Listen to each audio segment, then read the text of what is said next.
Good evening, everybody. I'm going to go over the syllabi for N905 and N906 right now. I'm literally going to just kind of scroll through the study guide for each class. So I recommend while you're watching this video to kind of have it open either on your computer or something printed in front of you so that way you can follow along, take notes if you need to. But the beautiful part of this is you can just rewatch the video if you have any questions. Obviously, I'm always available by email. Text me if it's, a time-sensitive issue and you're concerned about something. Anything I can do to help, I'm here for you. So we're going to start with 905, okay? 905 this semester is a 2 credit hour course, which is why we meet a little bit longer than we typically do. In the fall, you may remember that we met for 2 hours. In the spring, it'll be for 3. And that's 2 hours for 905 and 1 hour for 906. And these courses are kind of going to be structured just like they were in the fall. Some days we might be heavier on 905 than we are on 906 and vice versa, but we're going to make sure we hit all the objectives and get all the assignments kind of built into that. Okay, so for 905, we are now in room 218, which I know you guys know since you've already met with Dr. Siebes. Okay, I'm going to scroll down. Please keep in mind that on pages 2 and 3 of the syllabus, there are the relevant D&P essentials. That's what's going to help you determine what assignments fit which essential when you're doing your portfolio. Not anything you need to worry about right now. It's just a good indicator that this is where you're going to find that information towards the end of your program and to save your syllabi. Okay? Just a reminder. I know everything gets overwhelming. So there are no new books for this class. The protocol book that you got last semester is also what you're going to be using this spring. I expect you'll be using a lot of up-to-date or clinical application resources to complete assignments in this class. Okay? So please be on time. I know that things are hard sometimes hard to get parking. Sometimes there are extenuating circumstances like I have a doctor's appointment, anything like that. If you are going to be late, please let me know. It assures me that you're going to be there and that we should hold off on starting a presentation. It kind of gives me an idea. If you are continually tardy, this can come off of your seminar grade, and we'll get to that as we get closer to the assignments. The same late policy stands. You get 20% off for each day late. So the first 24 hours that it's late, I don't care if it's a minute late or if it's 23 hours late, you get 20% off of your grade. So I want you to keep this in mind. If you know you're going to submit the assignment late, don't rush it. You have an entire 24 hours to tailor it down to where it's at least a hopeful 80%. Okay, so don't submit sloppy work late because that's not necessary. Okay, obviously I always want you submitting on time, but these are just things I want you thinking about. Day 2 is an additional 20%, so the maximum grade you'll get if it's 48 hours late is 60%. Okay, and then day 3 it's a 0.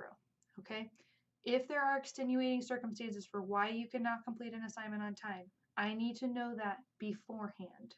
Okay, the assignment can't be late, me deduct points, me give you a grade, and then you email me and tell me all the reasons why you weren't able to turn that assignment in on time or why it wasn't done well. I can work with you if I'm aware of what's going on so we can grant you an extension. Just keep me in the loop and we can work it out, okay? Moving down here, contact policy, please email me through your Wichita State email. If you're sending it to me from a private server, it might not even pop into my inbox. It might go to spam. So please email me from your Wichita State email. And I always try to respond within 24 hours. Kind of give me some grace on a weekend. But if you don't hear back from me after 24 hours, send me another email, okay? I do try very, very hard to respond quickly, okay? We're going to scroll down. We are now on page 5 of the syllabus for N905, okay? There are 5 ways you can earn points in this class, okay?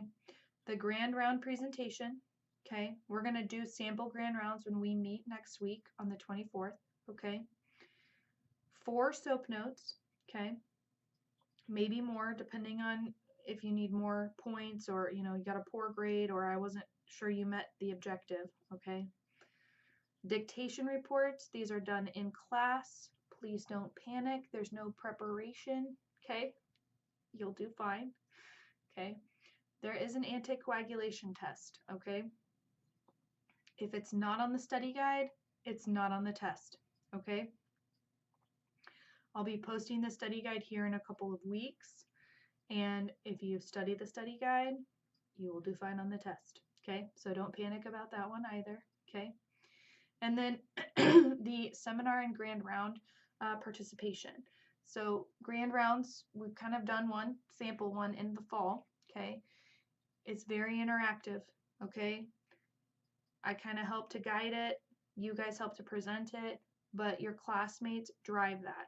If you as classmates are not participating in the grand round, I will recognize that, and that's where points are going to be deducted, okay? In the same manner, if one of your classmates is up there presenting and I see that you're messing around on your computer, you're texting on your phone, you're showing up late in the middle of their presentation, this is also another way to lose seminar points, okay?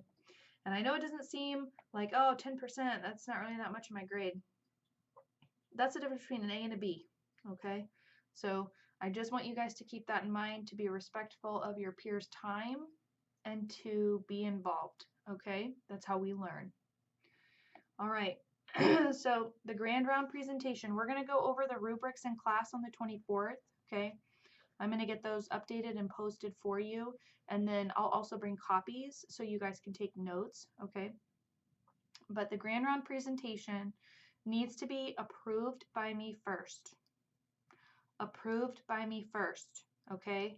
I don't do this to be mean. I do it so there's not a lot of repetitive presentations. If something is interesting, but I have 2 students who are wanting to present on something similar, it kind of takes away, the excitement and also the opportunity to learn and work through new disease processes. So it must be approved by me first, okay? And it's your responsibility to email me and say, hey, Maggie, this is what I'm thinking, okay? Because I get emails from all of you guys at different times. And sometimes I don't realize I didn't get an email from the person who's presenting next, okay? So be sure you're emailing me, okay? This is over a patient that you will see in clinic. Some students have given me experiences that they've had as nurses. Some students have given me experiences that they have had as parents or loved ones, okay? That's totally fine. Please just run it by me first. Do not talk to your fellow classmates about this, okay? It is to be a learning exercise for them, and the more they know about it, the less exciting it will be for them. So just keep it between you and I, okay? It's going to be submitted in a SOAP note template format, okay? The beauty of the grand round is a little bit easier than a SOAP note because it doesn't need to be perfect. You're just describing to me the patient experience, the HPI, the review of systems, the social history, the physical exam that was obtained, and what the end-all diagnosis, treatment, and recommendations were, okay? Sometimes these can be situations where the patient came and they were treated and they were discharged and they came back and they were treated again and we did more testing and then we discharged them and then they came back and then we found this, and those are great cases, okay? So you just need to be adding to the encounter. 2 days later the patient came back, this was their complaint, this was what was new, these were the current physical exam findings, and this is what we did, okay? You don't need to repeat the social history. You don't need to repeat anything that's a repeat from the initial HPI or the initial ROS. It's just new things from the repeat visit, okay? And a lot of students do pick cases that kind of have these ongoing scenarios because it helps us to learn, okay, what did we miss? Or what maybe should we have asked upon the initial visit that we didn't ask. Or maybe that's part of the disease process. Maybe initially they just present like a typical upper respiratory infection, and then 10 days later they can present very differently. And so, these are learning processes, so they don't need to be perfect. Remember, your SOAP notes are the perfect patient encounter. Grand round presentations are not, okay? If you get up there to present and a student asks you for something, like we're just going to say off the cuff, does the patient take any vitamins? You don't have to make it up. You can simply just say, I didn't ask, okay? Because then it's just not relevant information for the presentation, okay? So that's your grand round presentation. It must be approved by me. It's in a SOAP note format. It does not need to be a perfect patient-clinician interaction. I don't need citations. I don't need any. It's actually much simpler than a SOAP note because you're just showing me exactly what happened. Okay? It's kind of a mock medical record, if you will. Okay? That is all you're turning in for your grand round presentation. We're going to go over the rubric in class. I'll reiterate some of this and I'll add on some more topics, okay? So for your SOAP notes, you will be completing a total of 4 at minimum SOAP notes, okay? Your final grade for your SOAP note is an average of those 4 SOAP notes, okay? So if you don't do well on a SOAP note, I'm going to ask you to do another one, okay? And you guys know this, all right? So if you do another SOAP note, your final SOAP note grade is now going to be out of 5 SOAP notes. So that helps boost your average, okay? I count off more points if I'm having to give the same feedback, okay? The reason why that is because I am having to tell you the same feedback over and over again, okay? If you mess up once and I take a couple points off and you read the feedback and you correct it for the next SOAP, you're going to be just fine, right? But if it's something where I'm continually telling you the same thing, then I know you're not reading your feedback and you're just doing this, kind of on your own. And that's fine, but you're going to have to be willing to take the hit, okay? So you need to be reading the feedback so that way you don't lose unnecessary points, because these SOAP notes are hard to do. I recognize that. I recognize that they're time consuming. Nobody wants to do a SOAP note. I completely understand that, okay? Well, caveat, your SOAP note, your grand round cannot be over a patient you have already done a SOAP note on. So be sure you're making sure you're not duplicating anything, okay? All right, moving on. Dictation reports, these are in-class activities, and this is going to help you learn how to document procedures, okay?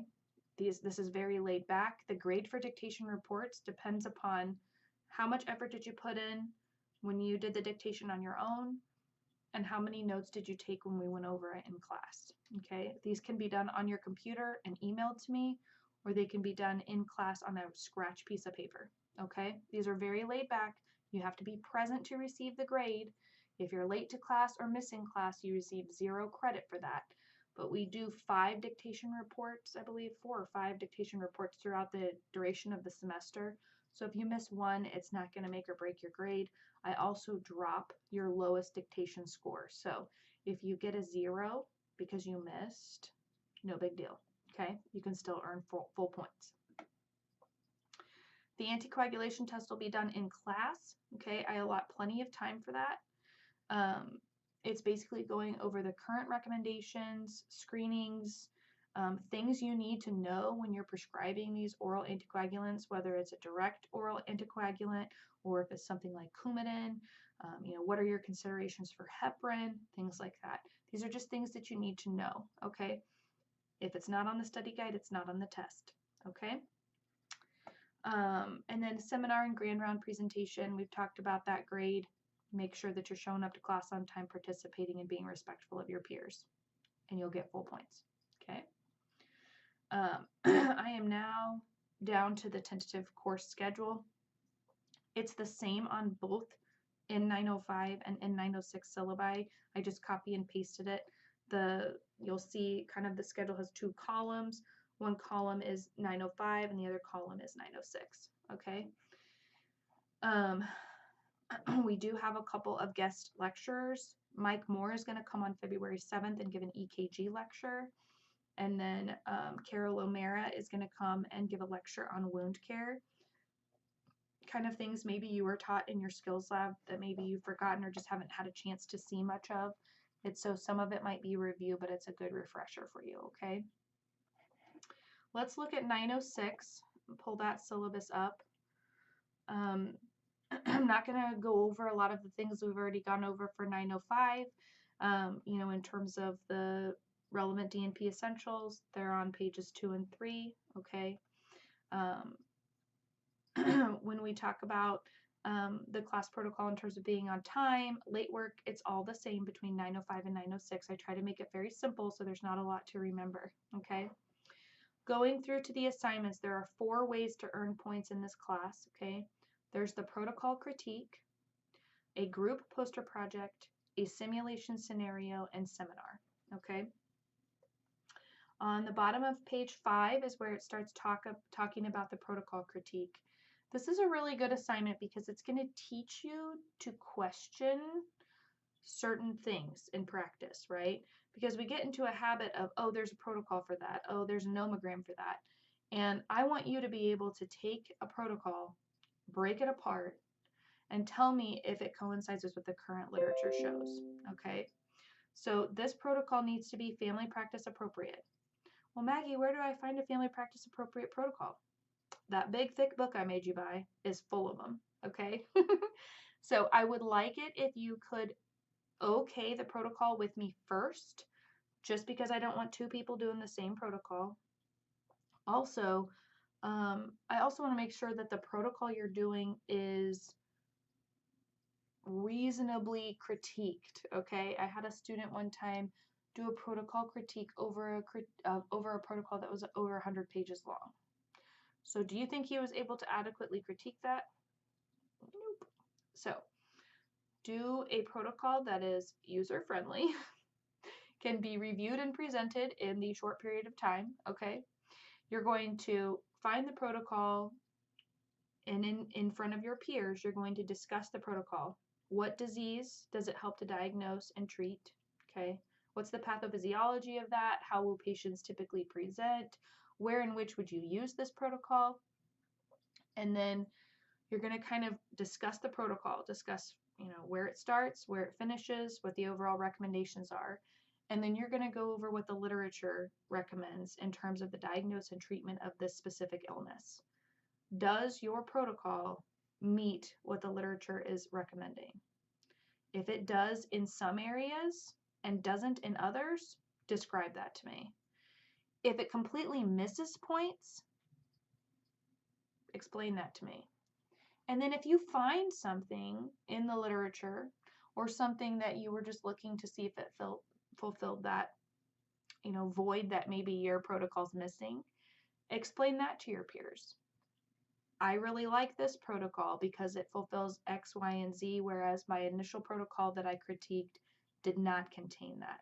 Sometimes students will be like, I feel like protocol A and protocol B together make a good full protocol. And that's okay too, okay? I want you to be able to explain why you didn't feel like this protocol fulfilled the needs or the recommendations of the current literature, okay? What would you do differently, okay? You're basically breaking it down, okay? You need to provide a copy of the protocol that you are critiquing to your peers and myself for your presentation. So you're going to need to make 8 copies, okay? Keep that in mind when you're selecting the length of your protocol. Because this needs to be something that we can follow along with, take notes on, because these are things that you could use in practice, okay? Also, a PowerPoint presentation is recommended but not required, okay? If you want to just stand up there with your protocol in your hand and read off the protocol and make sure everybody's able to follow along because they have a copy, I'm okay with that. But I will say it is nice for you as the presenter to have a little bit of a PowerPoint presentation, doesn't have to be real in depth, that goes through your protocol to help keep your presentation organized and help people follow along. So I do recommend it. It is preferred, but it is not required. Your presentation is what you're being graded upon. So just keep that in mind. Your familiarity with the protocol and your ability to break it apart. Okay. Moving on to the group poster project. So traditionally, this group poster project was started as a presentation for the APRN conference, which we don't hold anymore. Since COVID, we haven't brought it back, and that's okay. So we've done it a little differently these last few years. And instead of doing it on a poster, you actually put it on the bulletin board outside the School of Nursing. The one from last semester's students is still up there, from last May is still up there. It's right outside the School of Nursing office. You guys can take the helm on this, okay, in terms of what specifically you want to present. This poster project needs to represent nurses and nurse practitioners, okay? It's really just our profession. Sometimes students will do kind of a breakthrough of this from nursing from start to finish, like Florence Nightingale. They'll do kind of a decade timeline, the progression of education for nurse practitioners, the current kind of climate for nurse practitioners. Kind of off the cuff, when I think about what would be fun to present on, is how nurse practitioners and nurses treated patients during COVID. You know, nurses were frontline workers, and I think doing a bulletin board that represents our profession in response to COVID would be great. But if you guys come up with something else, I'm all ears, okay? This is all done together. I will provide you with the supplies. I just need you to let me know what you need, okay? So we'll talk about this as we get closer, and I'll keep reminding you. I will supply anything you guys need for the presentation, okay? Simulation scenario. This is also done in class. I give you time to prepare for it in class, okay? And then we present it the next class. You guys are divided into groups. I will probably do 3 groups, 2 groups of 2 and a group of 3. And you guys are going to act out a scenario involving a nurse practitioner that is not going real well, okay? Then we debrief and discuss what could have gone better. And then you guys are going to act out what did go. You're going to act it out the way it should have been acted out. You can do this for a HIPAA violation. A nurse practitioner stumbles upon a situation in the community. You know, a difficult encounter with a patient, like when a patient wants antibiotics for their viral infection. You know, certain things, like you can come up with scenarios in which you as nurse practitioners are going to encounter what went wrong and how could we have done that better. And we just kind of role play and act it out in class. It's very fun. It's learning. It's engaging. It's our day to bring snacks too, by the way. So, you know, I have to have my snack day. So, all right. And then seminar is going to be your involvement with getting to class on time. If time allows, we're going to do practice certification questions in class. Okay. And we will go over the rubrics for the assignments. And I think that's about it. If you guys have any questions, please reach out. I hope you get a chance to watch this before class. A lot of this will be reiterated in class on the 24th, but don't hesitate to reach out to me if you have any questions. Thanks, guys.